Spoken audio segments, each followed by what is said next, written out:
Hello everyone, welcome back to my channel. This is my second video blog और आप देख रहे हैं डॉक्टर तोशिका चैनल।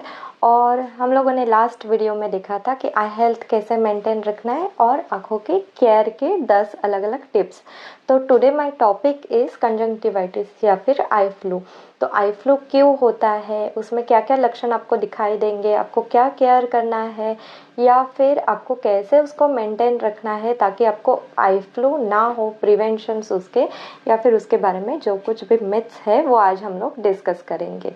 तो हमारी बॉडी में जो सारी ऑर्गन्स है उसमें से आंखें एक ऐसा ऑर्गन है जो हमें अच्छे से सेंसिटिविटी प्रोवाइड करता है ताकि हमें दिखे। तो ये बहुत इम्पॉर्टेंट है। बट आज जो हमारी लाइफस्टाइल बन गई है उसके वजह से हमारी आंखों की हेल्थ हम लोग निग्लेक्ट करते हैं। हम स्क्रीन देखते हैं, जो अलग अलग इलेक्ट्रॉनिक्स डिवाइसेस यूज़ करते हैं या फिर एनवायरमेंटल पोल्यूटेंट्स हमारे सराउंडिंग में जो रहते हैं उसके वजह से अलग अलग आंखों से रिलेटेड इश्यूज आ सकते हैं। उसमें से ही एक इशू जो हम लोग आज बात करेंगे दैट इज कंजंक्टिवाइटिस या फिर आई फ्लू। उसे पिंक आई भी कहा जाता है, मराठी में इसको डोळे येणे ऐसे बोलते हैं। तो ये जो इन्फेक्शन है क्या है, तो कंजंक्टिवाइटिस जो है that's a simple inflammation of conjunctiva. तो ये कंजंक्टाइवा बेसिकली क्या होता है, हमारे आँख में ये जो वाइट लेयर दिख रहा है वहाँ पे ऊपर से एक झिल्ली जैसी पतली सी लेयर होती है, दैट इज कंजंक्टाइवा। तो इसका जब इन्फ्लामेशन हो जाए, जो कि most of the time infection की वजह से या फिर एलर्जीज की वजह से होता है, तो उसे बोलते हैं कंजंक्टिवाइटिस। इसमें क्या क्या लक्षण आपको दिखाई देंगे, रेडनेस होना या कभी कभार पानी आना आँखों से, आँखों में सूजन हो जाना, इचिंग होना या आँखों में कुछ है जैसी फीलिंग आपको इसमें दिखाई देगी। तो इन लक्षणों के देखते टाइम आपको पता चलना चाहिए कि आपकी आँखों में कुछ दिक्कत है, तो जाके सबसे पहले तो डॉक्टर से जांच करवाए। तो ये जो बीमारी है ये कॉन्टेजियस है, मतलब कि एक पर्सन से दूसरे पर्सन में इजीली फैलती रहती है। तो इसके वजह से इसमें केयर लेना बहुत ज़रूरी है। तो most of the time rainy season में वायरल या बैक्टीरियल इन्फेक्शंस जो होते हैं वो बहुत ज़्यादा प्रचलित हो जाते हैं। इसी का एक रिजल्ट जो है वो आई फ्लू हमें आजकल जो दिखाई देता है। तो इस साल ये इतना ज़्यादा फैल गया है कि हर 3 में से 1 पेशेंट जो है ये कंजंक्टिवाइटिस का आजकल ओपीडी में दिख रहा है। इसके कॉजेस क्या क्या है या फिर कंजंक्टिवाइटिस क्यों होता है, तो मोस्ट ऑफ द टाइम जो वायरसेस रहते हैं कॉमन यूजुअली, जैसे कि एडिनो वायरस हो गया, एंटेरो वायरस हो गया, इसके वजह से कंजंक्टिवाइटिस होता है। और ये इजीली स्प्रेड भी हो जाता है, जो कि डायरेक्ट कांटेक्ट की वजह से या फिर रेस्पिरेटरी ड्रॉपलेट्स की वजह से या फिर कॉन्टामिनेटेड चीज़ों की कांटेक्ट में आने की वजह से आपको ये फैलता है।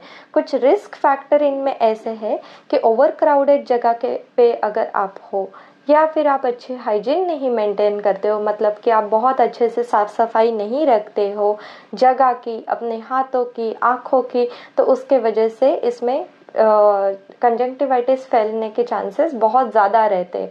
इसके साथ साथ जिनकी इम्यूनिटी कम है या फिर जिनको इम्यूनिटी सिस्टम से रिलेटेड कोई भी इशू है उनमें ये ट्रांसमिट होने का रिस्क फैक्टर बहुत ज़्यादा रहता है।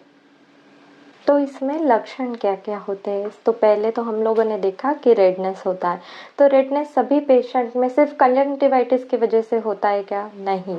आपको अगर रेडनेस है तो सबसे पहले तो जाके डॉक्टर से एक बार जांच करवानी चाहिए और कंफर्म करना चाहिए कि ये रेडनेस आपको सिर्फ कंजंक्टिवाइटिस से है या नहीं, क्योंकि इसके अलावा भी इसके काफ़ी सारे रीजंस हो सकते हैं जिसकी वजह से आपको कंजंक्टिवाइटिस के जैसे लक्षण दिखाई दे। सेकेंड, ईचिंग होना, डिस्कम्फर्ट होना, ये आपको दिख सकता है, आप बार बार आंखें रब भी कर सकते हो।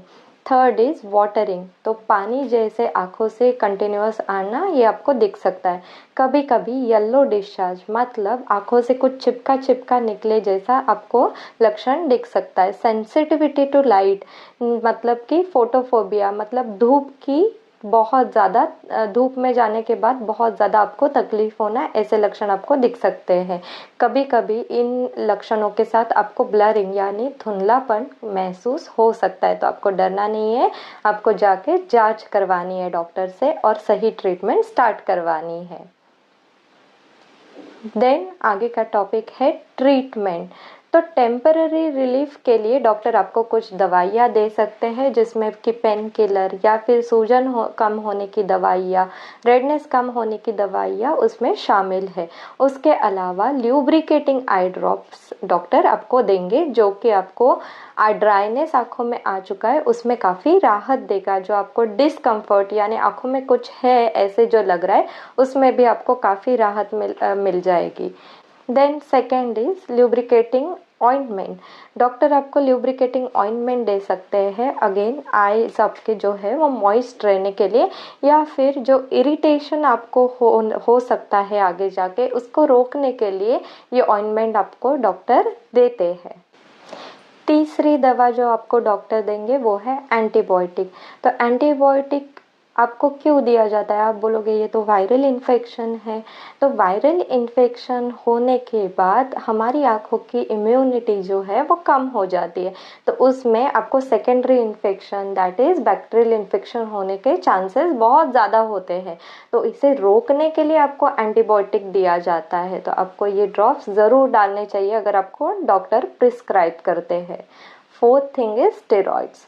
तो कभी कभी आपको कुछ बीमारी है इसलिए मेडिकल शॉप में जाते हो और डायरेक्टली खुद से ड्रॉप लेते हैं, लेकिन आपको पता नहीं है उसमें स्टेरॉइड्स है या नहीं। तो आप ऐसी चीज़ें अवॉइड करिए, क्योंकि उससे आपके आँखों में कुछ हानि भी हो सकती है। बट कभी कभी आपकी सिवियरिटी मतलब कंजंक्टिवाइटिस बहुत ज़्यादा फैल गया है, उन कंडीशन में अगर वो पुतलियों तक फैला है तो कभी कभी डॉक्टर आपको स्टेरॉइड दे सकते हैं, लेकिन इसमें बहुत ही हल्के स्टेरॉइड्स यूज़ किए जाते हैं। तो इसीलिए आप खुद से ड्रॉप डालने के बजाय एक बार डॉक्टर से गाइडेंस लीजिए और उसके बाद ही कोई भी ड्रॉप आपको आँखों में डालना है। नेक्स्ट टॉपिक इज प्रिवेंशन, या फिर आपको क्या क्या हाइजीन मेंटेन कंजंक्टिवाइटिस में रखना चाहिए। तो सबसे पहले और इम्पॉर्टेंट थिंग इज़ कि हैंड वॉश करना चाहिए। जैसे कि हम लोगों ने डिस्कस किया कि ये कॉन्टेजियस बीमारी है, मतलब एक इंसान से दूसरे इंसान में ये फैलते रहता है। तो इन चीज़ों की वजह से हाइजीन मेंटेन ना रखने की वजह से इसके स्प्रेड होने के चांसेस बहुत ज़्यादा रहते हैं। तो सबसे पहले तो आपको हैंड वॉश करना है, फिर ही आपको आँखों में हाथ लगाना है जब भी हाथ लगाने की ज़रूरत है, वो भी अगर आपको ज़रूरत है। तो इसमें भी जो लोग कॉन्टैक्ट लेंस यूज़ करते हैं अगेन उनको बहुत केयर लेना ज़रूरी है। अगर हो सके तो आप कॉन्टैक्ट लेंसेस ना यूज़ करें, ताकि आपकी आँखें और ज़्यादा हेल्दी रहे और आप वायरसेस और बैक्टीरिया ट्रांसमिट होने से बच सके। Then use tissues. जब भी आप छींकते हो या फिर आपको खांसी आती है, काफिंग होता है, उस टाइम पे टिश्यूज़ यूज़ करें ताकि आप वायरस या बैक्टीरिया के फैलने से बच सकते हो। आजकल आईलिड को वाइप करने के लिए अलग से एक पेपर आता है, आईलिड वाइप्स करके टिश्यू आते हैं, तो उनको यूज़ करिए और ये स्प्रेड रोकिए। थर्ड इम्पॉर्टेंट थिंग इज़ अपनी पर्सनल चीज़ें ना शेयर करें। टॉवेल, कॉस्मेटिक ब्रशेस या फिर क्लोथ्स हो गए, ऐसी जो हम लोग पर्सनल चीज़ें एक दूसरे की शेयर करते हैं, वो करने से ये कंजंक्टिवाइटिस बहुत जल्दी फैलता है। एक पर्सन से दूसरे पर्सन में स्प्रेड हो सकता है इन्फेक्शन, तो ये आप अवॉइड करिए ताकि आप इसका फैलाव जो है वो रोक सकते हैं। चौथा प्रिवेंशन, आपके सराउंडिंग में या फिर कोई भी जो सरफेस आप यूज़ करते हो उसे क्लीन या डिसइंफेक्टेंट से क्लीन करिए। तो मतलब क्या है, हमारी रोज़मर्रा में जो छोटी छोटी वस्तुएं हैं जैसे कि टेबल का टॉप हो गया या फिर डोर हैंडल्स हो गए, तो इनको साफ रखना बहुत ज़रूरी है। ये आप डिसइंफेक्टेंट से क्लीन करवाएं ताकि आप ऐसे स्प्रेड से बच सकते हैं। Then fifth important prevention is contact lenses related hygiene. आपको डॉक्टर ने जैसे कॉन्टैक्ट लेंसेज पहनते और उतारते टाइम हाइजीन मेंटेन रखने के लिए बोला है, हैंड वॉश करने के लिए बोला है उसके पहले और बाद में, तो वो आप फॉलो करिए ताकि आपको इन्फेक्शन कम से कम हो सके या फिर आप में इन्फेक्शन ना हो। तो जो लोग कॉन्टैक्ट लेंसेज यूज़ करते हैं, एक तो सबसे पहली चीज़, अगर आप ऑलरेडी इन्फेक्टेड हो तो कॉन्टैक्ट लेंसेज यूज़ करना डिसकंटिन्यू कर दीजिए ताकि आपकी आंखें हेल्दी रहे। एंड सेकेंड थिंग, जब तक आपको कंजंक्टिवाइटिस आपका पूरी तरह से चला ना जाए, ऐसे आप डॉक्टर से गाइडेंस लीजिए और गाइडेंस लेने के बाद ही जब आपको डॉक्टर सलाह देते हैं तब कॉन्टैक्ट लेंसेज वापस यूज़ कर सकते हैं। तो ये हो गया prevention. Most of the time 90% लोगों में ये मामूलन एकदम माइल्ड बीमारी हो सकती है, तो ये अपने आप ही चला जाएगा, लेकिन 10% केसेस में ये अंदर तक आँखों में फैल सकता है। तो इस टाइम पे आपको अगर सीवियर पेन है, इचिंग बहुत ज़्यादा हो रही है, या फिर जो लक्षण मैंने बताए हैं उसमें से कोई भी लक्षण बहुत ज़्यादा आपको दिखाई देता है, तो सबसे पहले जाके डॉक्टर से बात करिए और डॉक्टर की सलाह से कोई भी ट्रीटमेंट स्टार्ट करवाइए। खुद से आपको कोई भी आई ड्रॉप या फिर कोई भी चीज़ आँखों में नहीं डालनी है जिसके वजह से ये इन्फेक्शन बढ़ जाएगा। अगर आप खुद से कोई ड्रॉप डालते हो आँखों में तो उसके वजह से आपको बार बार ये आँखों की बीमारी होना के चांसेस बहुत ज़्यादा है। और ये जो ड्रॉप आप यूज़ करते हो वो अगर आप गलत डाल रहे हो तो उसके वजह से आपके आँखों की जो यह काली पुतली है उसके ख़राब होने के चांसेस भी बहुत ज़्यादा रहते हैं। तो डू अवॉइड इट, जितना आप हो सकता है उतना उसको रोकिए। तो नेक्स्ट टॉपिक हम लोग बात करेंगे इसका प्रिवेंशन, या फिर अगर आपको कंजंक्टिवाइटिस नहीं है तो कंजंक्टिवाइटिस को अवॉइड कैसे किया जाए। तो श्योरली आप अवॉइड कर सकते हो अपना हाइजीन मेंटेन रख के या फिर एक डिस्टेंस मेंटेन रख के, जिनको कंजंक्टिवाइटिस का इन्फेक्शन ऑलरेडी हुआ है अभी, तो आप उनके साथ अपनी पर्सनल चीज़ें ना शेयर करें, उनसे थोड़ा सा डिस्टेंस मेंटेन करके रखें और हाइजीन अच्छे से मेंटेन करिए। अपने आँखों में हाथ ना लगाएं, इसकी वजह से आप कंजंक्टिवाइटिस को अवॉइड कर सकते हो या फिर उससे बच सकते हो। तो second question my patient usually ask is कि हम लोग बाहर जा सकते हैं क्या किसी फंक्शन में, या फिर मेकअप कर सकते हैं क्या। तो आई विल सजेस्ट यू कि आप एक तो अवॉइड कीजिए बाहर जाना, क्योंकि अगर आप बाहर जाना अवॉइड करेंगे तो उसकी वजह से आप उसका स्प्रेड रोक सकते हैं। Second thing is applying a makeup.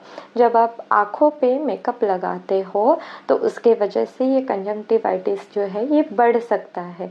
तो ट्राई टू अवॉइड, ज़्यादा से ज़्यादा आप जितना मेकअप करना अवॉइड कर सकते इस टाइम पे उतना अवॉइड करिए।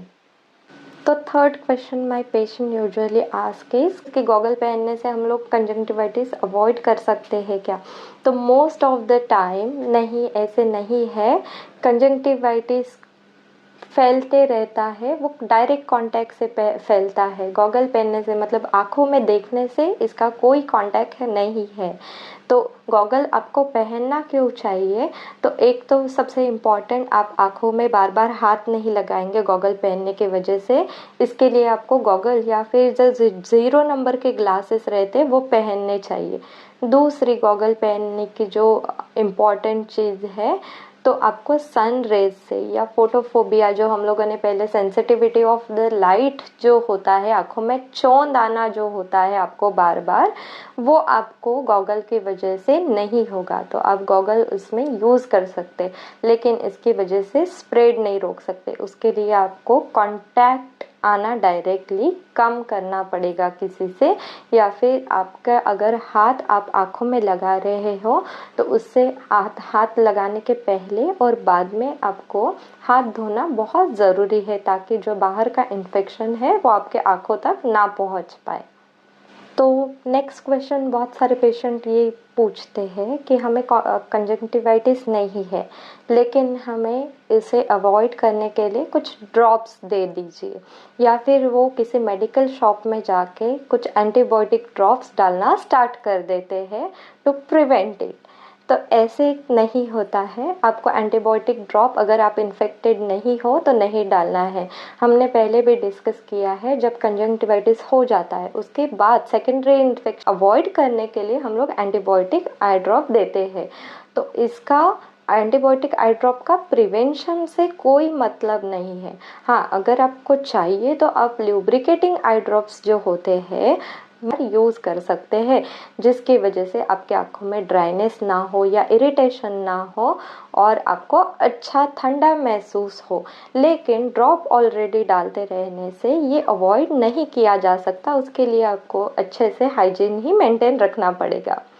Then next question some of the patient ask is कि हमारा कैटरेक्ट ऑपरेशन है और हमें कंजंक्टिवाइटिस हो गया है, तो अब क्या करना है।